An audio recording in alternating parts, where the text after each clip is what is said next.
जीवन की मूल सुविधाएं पहुंचे। कोई भी जरूरतमंद सरकार की योजना से वंचित न रहे, इसके लिए देश में अब भारत सरकार आपके गांव आ रही है। 15 नवंबर से देश में विकसित भारत संकल्प यात्रा शुरू हुई है। भरतपुर के गांव-गांव से भी चुनाव के बाद ये यात्रा गुजरेगी। पीएम आवास हो, गैस कनेक्शन हो, जल से के लिए पानी की व्यवस्था हो, मुफ्त इलाज का प्रबंध हो, बीमा हो, पेंशन का प्रबंध हो, ऐसी अनेक योजनाओं का लाभ जिन्हें अब तक पहुंचा नहीं है, उनके लिए सुविधाएं पाने का ये नया अवसर सरकार आपके घर आंगन आकर के देने के लिए योजना मोदी लेकर के आया है। साथियों, ये इतिहास गवाह है, हर पल गवाह है, हर इलाका गवाह है। मोदी जो भी गारंटी देता है वो हर लाभार्थी तक पहुंचती है, 100% लाभार्थी तक पहुंचती है। मोदी ने आपके राशन कार्ड को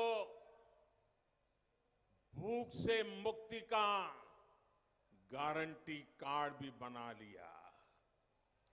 किसी भी गरीब परिवार को रोटी की चिंता नहीं करनी पड़ेगी, क्योंकि आपका ये बेटा, आपका ये भाई दिल्ली में आपका सेवक बन करके बैठा है। मोदी ने तय किया है कि मुफ्त राशन की योजना, आप सबको याद होगा जब कोविड की बीमारी ने पूरी दुनिया को अपनी चपेट में लिया था, मौत मंडरा रही थी, अस्पतालों में मरीज से ज्यादा मृतदेह नजर आते थे। परिवार भी चिंता में दबे हुए थे। अगर मां बीमार है तो बेटे को कहती थी, बेटा मेरे कमरे में मत आना, जो होगा सो होगा। बेटा बीमार होता था तो मां को कहता था, मां मैं सहन कर लूंगा, तुम कमरे में मत आना, कहीं तुम्हें बीमारी न लग जाए। हर परिवार में मौत दरवाजे पर दस्तक दे रहा था, वैसी हालत हो गई थी। कौन बचेगा, कौन चला जाएगा, भय का वातावरण था।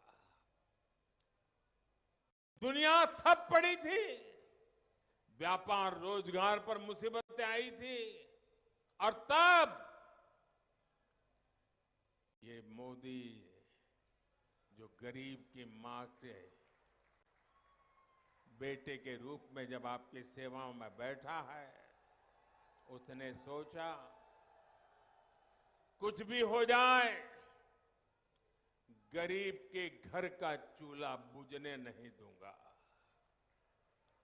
मेरे देश का कोई बच्चा भूखा न सो जाए, मेरी कोई मां बच्चों की भूख देख करके आंसू पीकर रह न जाए, इसलिए हमने निर्णय किया था, अन्न के भंडार खोल दिए थे, मुफ्त राशन दिया था, हर परिवार को मुफ्त राशन देना शुरू किया।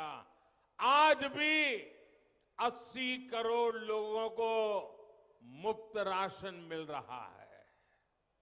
ये योजना ये दिसंबर महीने में पूरी हो रही है, लेकिन मोदी ने संकल्प कर लिया है, निश्चय कर लिया है कि मुफ्त राशन वाली योजना अगले 5 साल तक चालू रहेगी।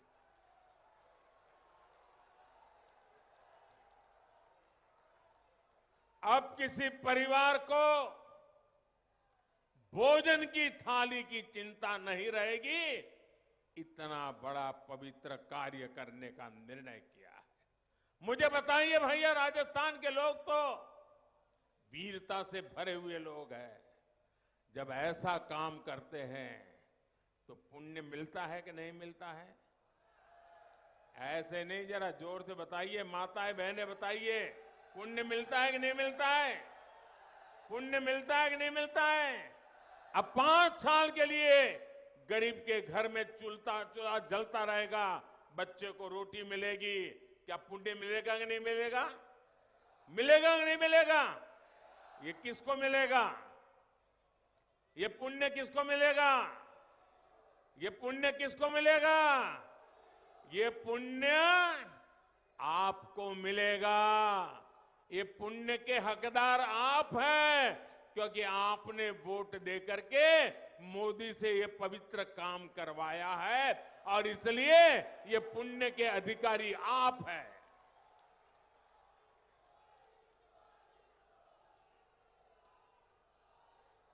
लेकिन ये कांग्रेस पार्टी भी देखिए कमाल की पार्टी है।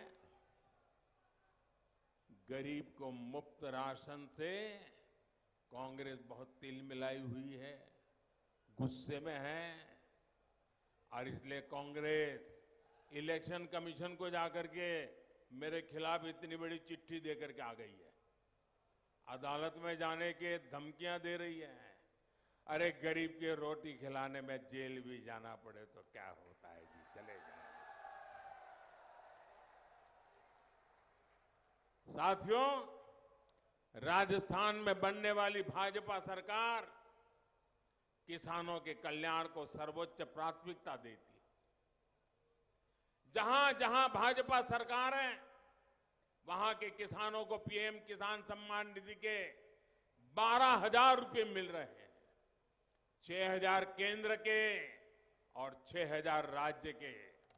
राजस्थान भाजपा ने अपने संकल्प पत्र में आपको ये भी वादा किया है, जैसे ही यहां भाजपा सरकार बनेगी, राजस्थान के किसानों को भी पीएम किसान सम्मान निधि के 12,000 रुपये मिलना शुरू हो जाएंगे। राजस्थान में भाजपा सरकार बनने के बाद आपके पशुधन के टीकाकरण के अभियान को भी तेज किया जाएगा। आपको याद होगा, कोविड के समय टीकाकरण का अभियान चलाया, 200 करोड़ से ज्यादा डोज लगाए। दुनिया आंकड़ा सुनकर के भी हैरान हो जाती है, 200 करोड़ डोज मुफ्त में आपका टीकाकरण हुआ था कि नहीं हुआ था? हर किसी को मुफ्त में टीकाकरण हुआ कि नहीं हुआ? आपकी जिंदगी से बढ़कर मेरे लिए कुछ नहीं है, और इसलिए ये काम भी कर दिया। अब वैसे ही पशु को मुफ्त टीकाकरण का अभियान चल रहा है। जैसे ही बीजेपी की सरकार यहां बनेगी, राजस्थान में भी ये लागू हो जाएगा। मेरे परिवारजनों, कांग्रेस ने राजस्थान को आकंठ भ्रष्टाचार में डुबोने का काम किया है। आपने देखा है कि जयपुर में कैसे लॉकर से काली कमाई और लूट का सोना निकल रहा है। सोना निकल रहा है, मालूम है ना आपको? आमतौर पर किसी को कहते हैं, भाई एग्जाम कैसी गई? बोले मेहनत तो की थी, बाकी तो लक पर है। चुनाव में भी किसी कैंडिडेट को आप पूछोगे तो कहता है मेहनत तो अच्छी की है, लोगों का प्यार भी है, लेकिन आखिर लक पर है। लेकिन राजस्थान कांग्रेस के लोगों को पूछोगे कि भाई क्या है, वो कहते हैं यार बाकी कुछ भी हो, बस लॉकर न खुल जाए। बाकियों को लक दिखता है, इनको लॉकर दिखता है। इनकी नींद हराम हो गई है कि मोदी लॉकर खोल रहा है और लॉकर में से सोना निकल रहा है, सोना। और कोई ये गलती मत करना कि आलू से बना हुआ सोना है।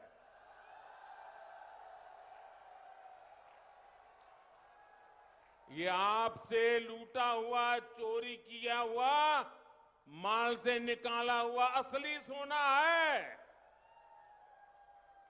ये काला धन, ये सोने के भंडार जो लॉकर से निकल रहे हैं, ये राजस्थान के नौजवानों को धोखा देकर के लूटे गए हैं। ये पेपर लीक घोटाले का पैसा है, ये पानी से जुड़ी योजनाओं में हुए घोटालों का पैसा है, ये बच्चों के मिड डे मील से लूटा हुआ पैसा है, ये ट्रांसफर पोस्टिंग के में से कमाया हुआ पैसा है। कांग्रेस ने राजस्थान को जितना लूटा है उसकी गवाही आज यहां का हर कारोबारी दे रहा है।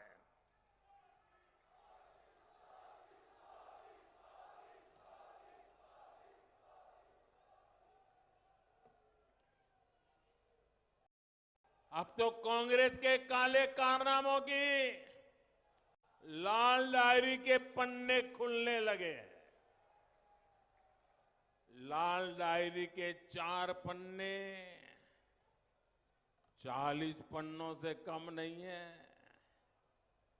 कुछ लोग कहते हैं कि लाल डायरी में एक बेटे का कबूलनामा भी है। बेटा खुद कह रहा है कि पापा की सरकार रिपीट नहीं होगी।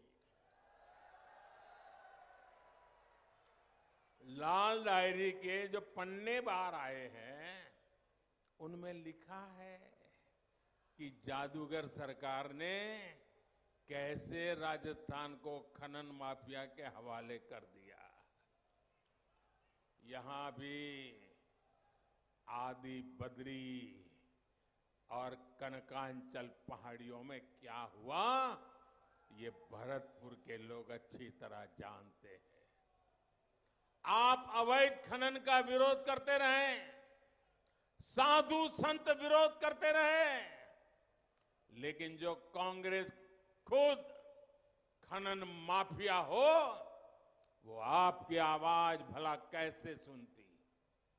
कांग्रेस के इस माफिया राज के कारण ही संत बाबा विजयदास जी को हमें खोना पड़ा, लेकिन उनका ये बलिदान बेकार नहीं जाएगा।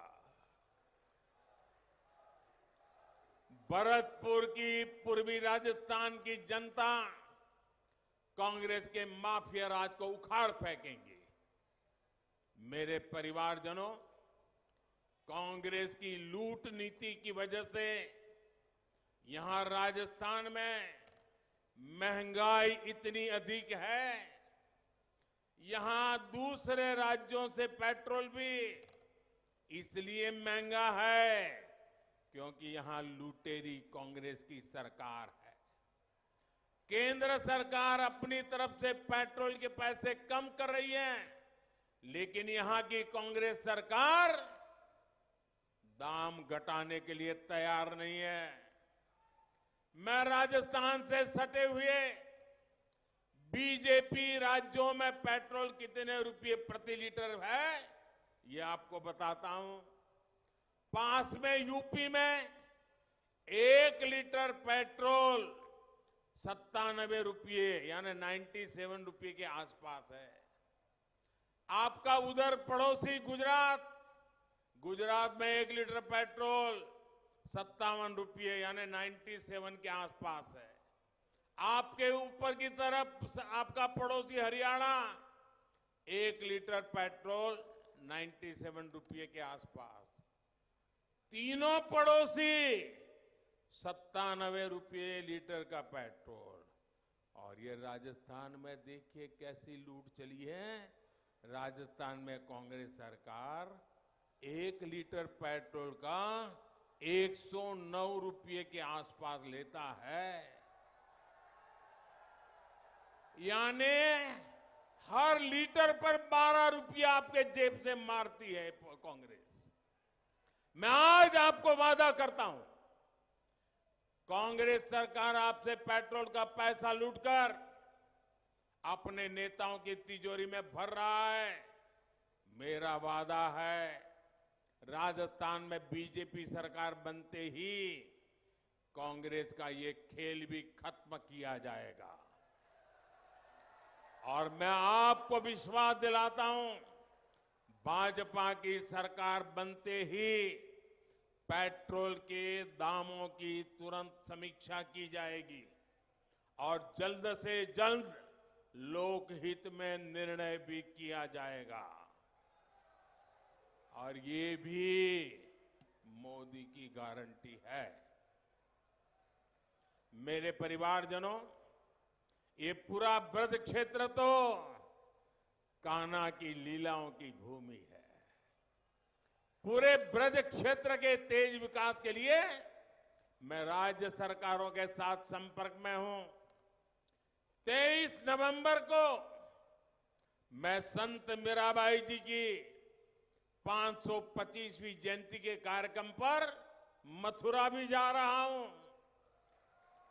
यूपी में पहले ही भाजपा सरकार है और यहां भी 3 दिसंबर को भाजपा सरकार तय होने के बाद पूरे ब्रज का विकास तेज होगा।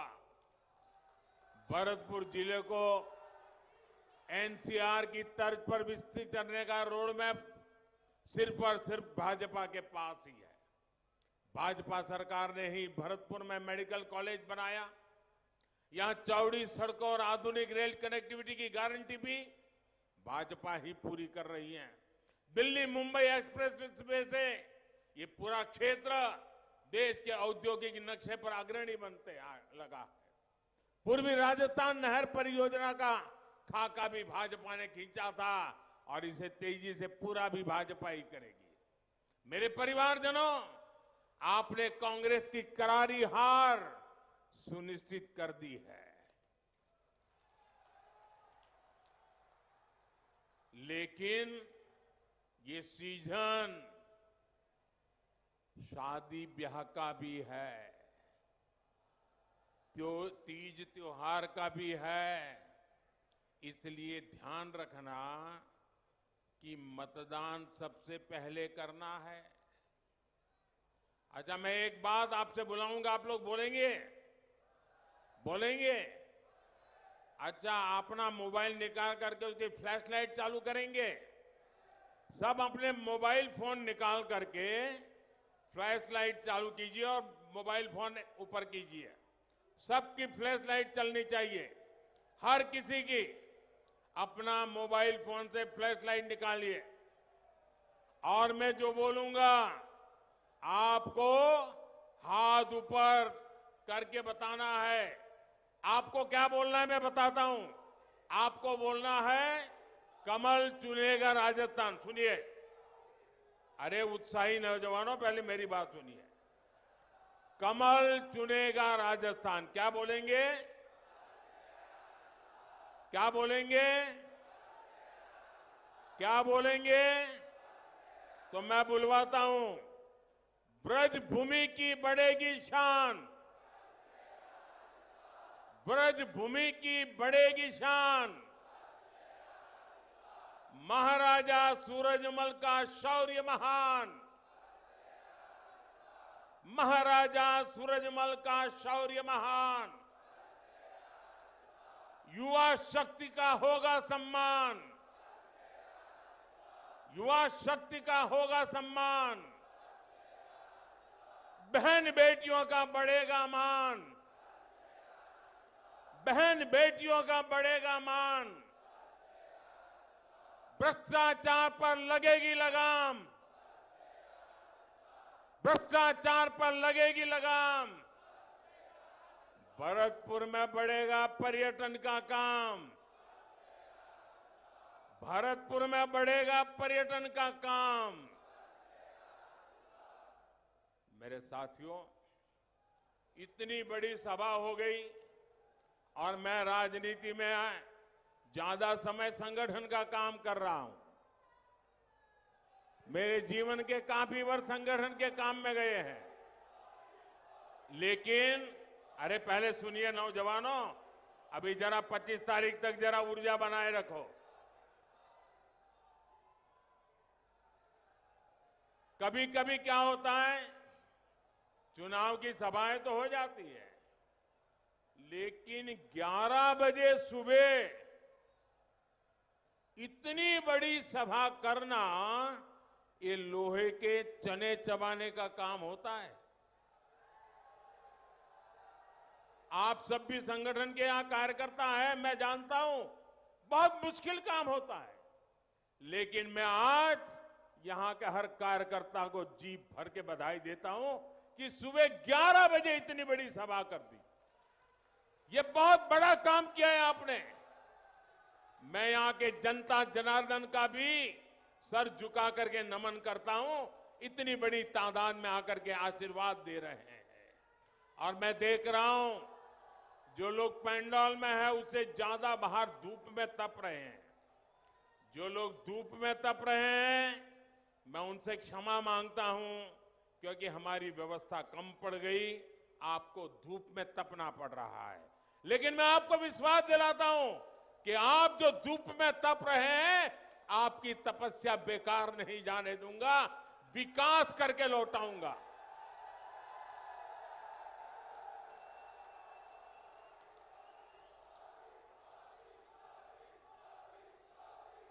अच्छा, अभी मतदान का 1 हफ्ता बाकी है, तो कहीं ऐसा तो नहीं हो जाएगा ना कि यार चारों तरफ वाहवाही है, इतनी बड़ी सभा हो गई, चलो अब कल तो मैच देखेंगे, फिर परसों सिनेमा देखने जाएंगे, अभी कुछ करने की जरूरत नहीं है, अब थोड़े दिन सो जाएंगे, ऐसा तो नहीं करोगे ना?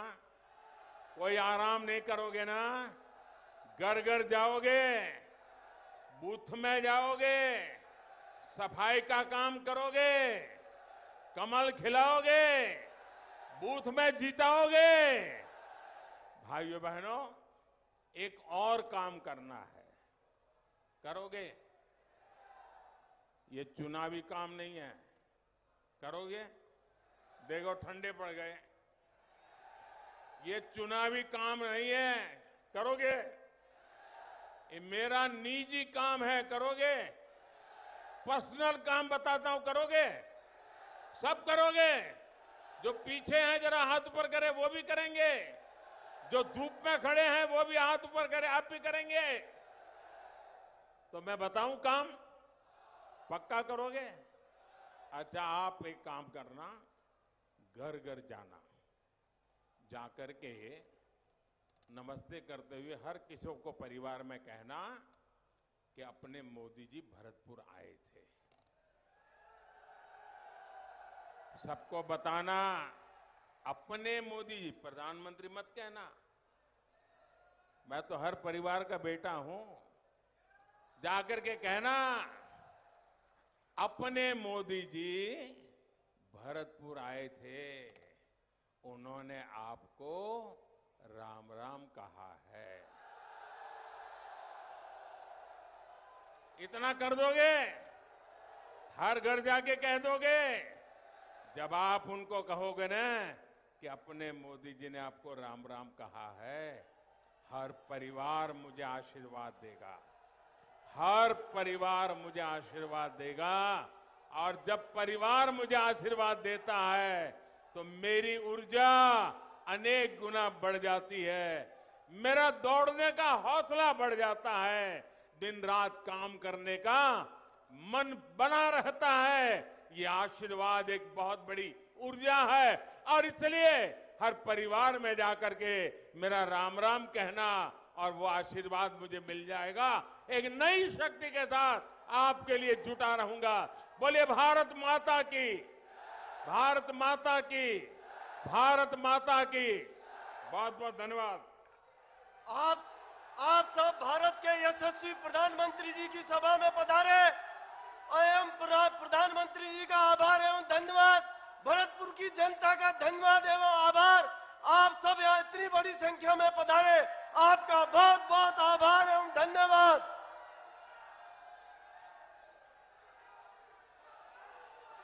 Modi Modi Modi Modi Modi Modi Modi Modi Modi.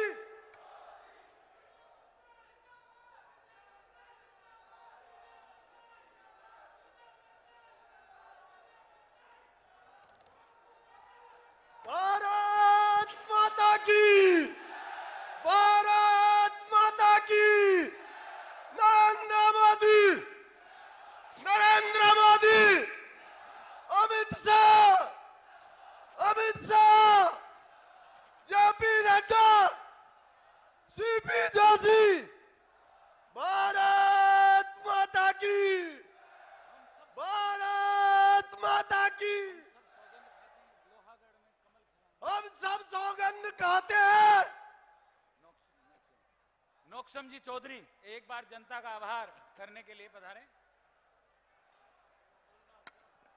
Ram Ram sir.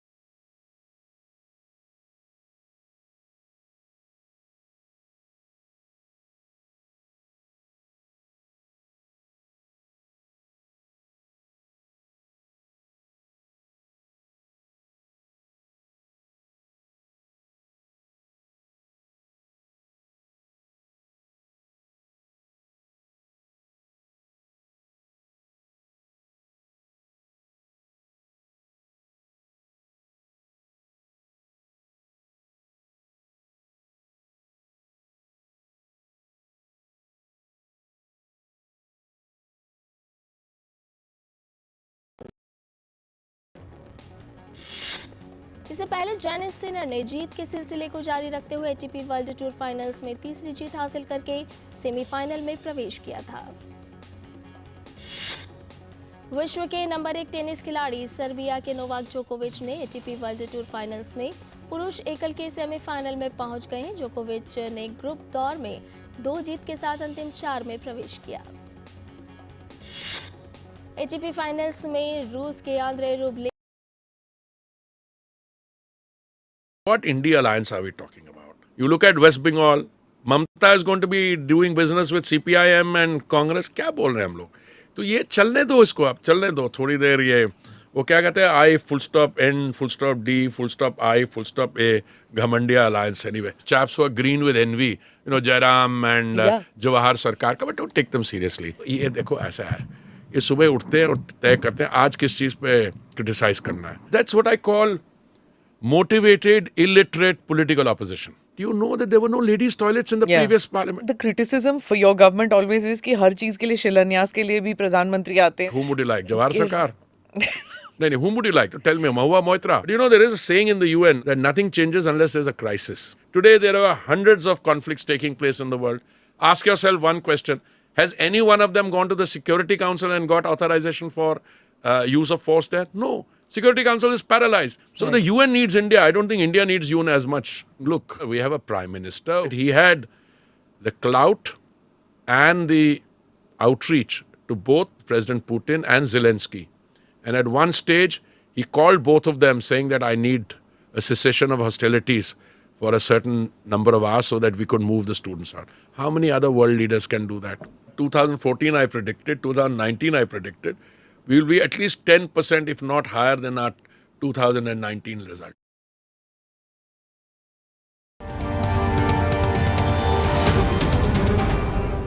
Namaste, Jai Hind. You're watching or listening to ANI Podcast with Smita Prakash. My guest today is the Minister for Petroleum and Natural Gas, Hardeep Puri. He also holds the portfolio of Housing and Urban Affairs. Hardeep Singh Puri was a career diplomat who after superannuation joined politics, the BJP and Mr. Modi's cabinet.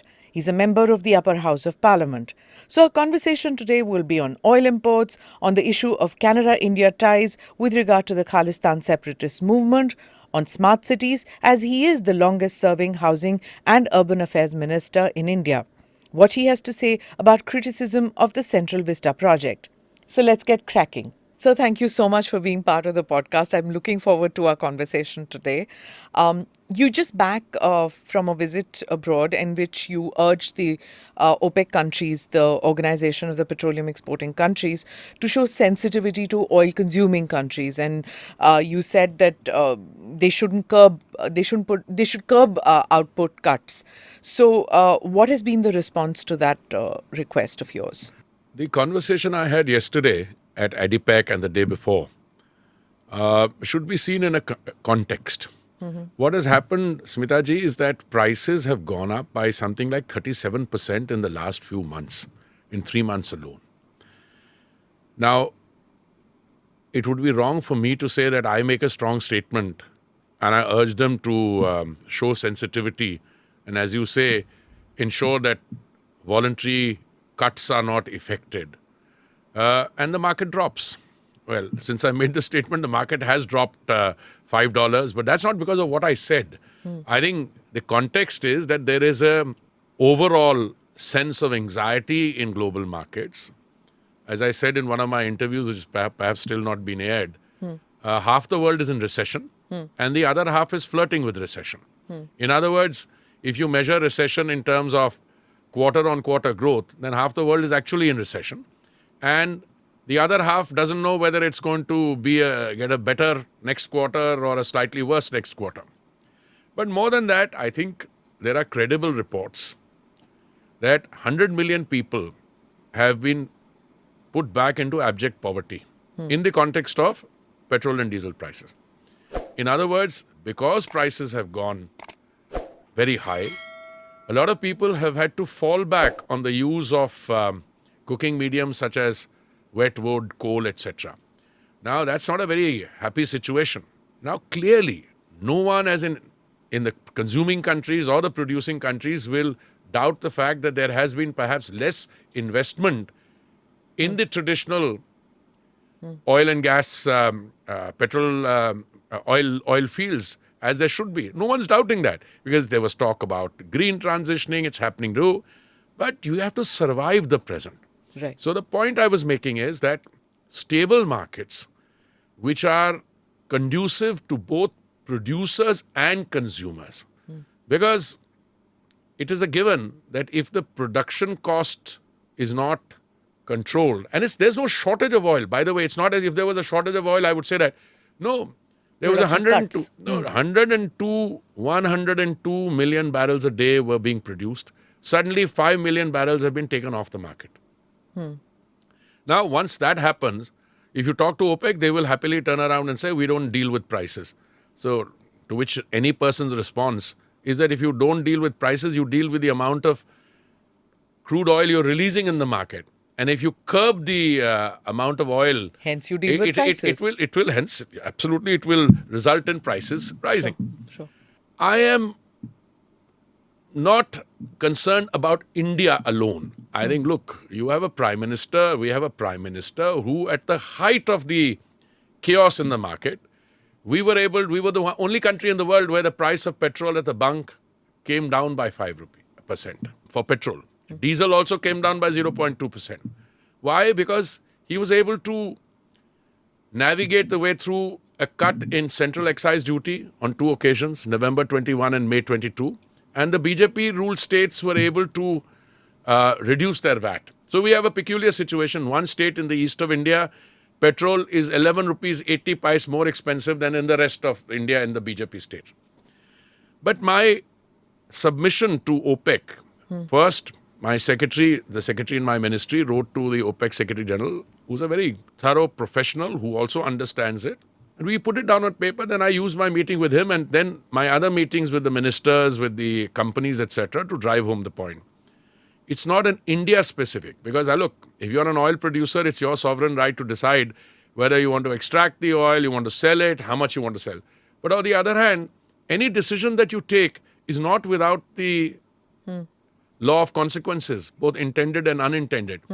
And therefore, that is the context.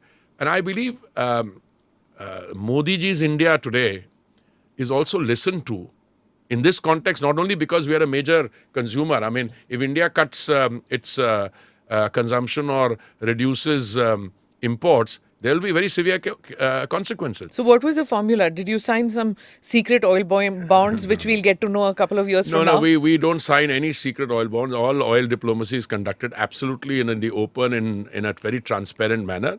And what we do is that I think whether it's the private sector companies or the public sector OMCs, they make it absolutely clear that they will float tenders and they will buy oil or delivery at the port of embarkation. So on that, there's no issue. But my point again is that throughout the several interviews I gave, I said you will be going into organized chaos if you're not sensitive to the concerns of the consuming countries. And quite apart from some countries, slipping into abject poverty, even countries like India, we are doing very well. Modi's India today, I'm not only talking about the G20, but, the fact that you are the 5th largest economy on the way to becoming one of the top 3 economies in the world. And, you're on the moon, all over the moon. It's a very high feel-good factor about India which resonates in international meetings and settings. Right. You were talking about the economic recession in this. You did give an interview to Bloomberg TV in which you said that increasing crude prices have resulted in 100 million people around the world being taken to abject poverty in the past 18 months. According to you, what would be a reasonable price band?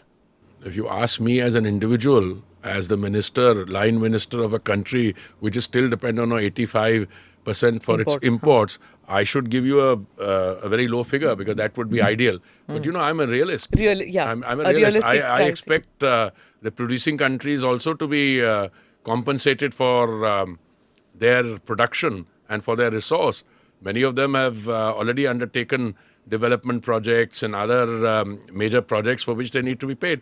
So I think a reasonable price is something between, in the current context, it should be lower, but something between 70 and 80, something like 75 or something. Good. And that would give the producing countries enough of a return and would also not place, I would say, unmanageable strain on the consuming countries. So you just back from Dubai. Was there significant blowback regarding Russian oil, import of Russian oil? No, frankly, I tell you, it's not just Russia. The production cuts have not just come from Russia. Production cuts have also come from one of the other major producers. No, I'm talking about the imports from Russia. About India importing? No, that's not even a talking point. It's not? No, it cannot be. No, it cannot be a talking point for the simple reason. Let me, Smitaji, give you the basics on this. Russia produces, if I'm not mistaken, something like 11 million barrels per day. They consume about 4 million barrels. They have to sell the 7. Whom do they sell the 7 million barrels to? Countries like China, India, and other. If India stops buying Russian oil, then we'll have to start buying Middle Eastern oil. The price will go above $200, $250 in that case. That is the issue. So we have to be extremely careful. Yes, the West, in conversations with us off the record and, what you say, they say, please buy Russian oils, but buy it cheap, buy it within the price cap. And we are buying Russian oil within the price cap. Is that G7 price cap working at all? Or even not just the price cap, because, we have 1.57 million barrels per day in September, the PSUs, as compared to 1.44 in August. This, I'm giving you the September numbers. So it's not as if the cap is working, the G7 No, cap. the cap is not, the quantity has nothing to do with the quantity, cap. Okay. Quantity has nothing to do with that. If you use as your starting point that India will buy wherever it can get the oil cheapest from. If tomorrow Iraq sells me the oil cheaper or the UAE sells me the oil cheaper, I'll buy from them. You see, there are some kinds of oil which your refineries cannot take because it may be not suited for your refinery. And not everybody can use Russian oil. But I would say that this figure used to be less than 0.2%. when the Russia-Ukraine war started. I'm talking about February 2022. 0.2%. But then they came on the market, they reduced their prices, gave us discounts, we bought more. If the discounts decreased, our quantity also decreased. Look, we have no problems in buying. There's no sanction on Russian oil per se. There is a price cap which says you should buy price within a particular price cap. Then there come problems on differentials on freight, etc. We are very clear. I have made it clear that A, you will not buy oil from a country which is sanctioned, let's say. And there are two countries involved. We are talking to them. One country, the United States, has made some exemptions. We have some money locked up there. In Latin America, I'm talking about. All right, we are hoping that those things will lift and we can get our money back or get oil in return for that, cargoes. Another country, closer home, they have 45 million barrels on the platforms ready to sell, but till they have sanctions on them, we cannot buy. You see, because we're not only rule-abiding domestically, but also when it comes to our international transaction. Insofar as Russian oil is concerned, I see that figure will go up or down depending on overall availability. Now, for instance, if you have, let's say, I give you an example. If you have a discount of $10 and that $10, let's say the international price is X, $10 on that international price will make sense. But if, on the other hand, you've got to get the oil from the Arctic, for instance, and it's a winter and there are cost and insurance rate go up, the economics may not work out. Right. But I have no doubt about the fact that, look, we've been buying 5 million barrels a day from 4 or 5 suppliers, each one of which has been selling us 800,000 barrels a day. Okay? It goes up, it goes down. Some of these countries charge a premium because they say, we want to maintain the equivalence with supplies to Europe. Well, if oil becomes expensive, we buy from elsewhere. It's a simple thing. By the way, we were buying from 27 countries in the world. Today, we buy from 39 countries. Diversification. Right. What about the controversy about us buying Russian oil in Chinese currency? No, there was one consignment somewhere. I'm not again. I don't even know what it was. Somebody also asked me the other day, but you were buying in Indian rupees. I said, I hope I buy more in Indian rupees. That's not really working, is it? No, not working. It's got off to a start, and it's a start on a small thing. I think it was only 10% or something, a million barrels. I don't even remember the way. It was with the UAE, but we have a payments arrangement with the UAE. Yeah. But look, let's make no mistakes. As India grows economically, we're hungry for oil. No, number one, and we're going to be one of the top 3 economies in the world. There will be more rupee payments done. We will accept the rupee acceptable in other countries for payments. I'm not just talking about oil. But the more important thing is that if anybody is saying, one of your counterparts in an international channel asked me, do you see the de-dollarization of payment? I said, come on. It may be wishful thinking on someone's behalf, but I don't see any de-dollarization taking place because, one payment made in the UAE in, 10% in rupees is very good. I'm a proud Indian. I see more Indian. I'd like Indian rupees to be used elsewhere, everywhere if possible. But that will take time. At a seminar, you said, and I quote, global supply chains are realigning. India is emerging as an alternative supply source, given its raw material, low labor costs, growing manufacturing know-how, and entrepreneurial ability. You also said that India wants to increase its share of manufacturing and said that India wants to increase the manufacturing in the from 17% GDP to 25%. Absolutely. How do you see that happening? Because in the past few decades, this sector has been underperforming as compared to, say, a Korea or a China, the manufacturing sector. I think, Smitaji, you hit the nail right on the head. Not only in the last few decades, but let's take a snapshot picture of the economy a few decades ago. What was happening? Bulk of your population lives in rural areas, and yet what was and what is the share of agriculture towards your overall GDP? Now, clearly, if your agricultural incomes are not in a position to sustain large segments of your population living in rural areas, what will they do? They will obviously migrate to semi-rural, semi-urban and urban areas. Equally, manufacturing. You can blame if you like, as the Americans often do, and perhaps rightly so. You could blame the Uruguay round of multilateral trade negotiations, the readmission of China into the World Trade Organization, and the fact that, and there's an interesting story I want to tell you, and that, all manufacturing in a way got outsourced to China, and the rest of the world became importers of Chinese products. Now, I'll just give you a little context. When I was a civil servant, I was on a UN funded project on technical assistance for our trade negotiators. I was based in Geneva. It was a UNDP funded project, but it was based in Geneva, and I think it was in UNCTAD, United Nations Conference on Trade and Development. If I remember correctly, you also came on a VVIP visit yes. when I was there. When you were there, yes. Yeah. Now, I just said 2 things to you. When there was a working party during that period established to deal with issues relating to China's readmission to it was then the GATT. When the negotiations completed, it became the World Trade Organization, and China resumed its membership. It was actually a member of the original GATT also. Everyone, as in everyone, was salivating at the prospects of a large market becoming available to their manufactured products. Okay? I was one of the few people who then said, hey, wait a minute. I'm a student of the counter-narrative. Whenever you tell me something, I always think, iska ulta kya ho sakta hai? What could be true? And I said, just imagine what happens instead of that large market becoming open to your manufactured products, what happens if that large market Becomes a manufacturer. becomes a manufacturer Sure. and unleashes its product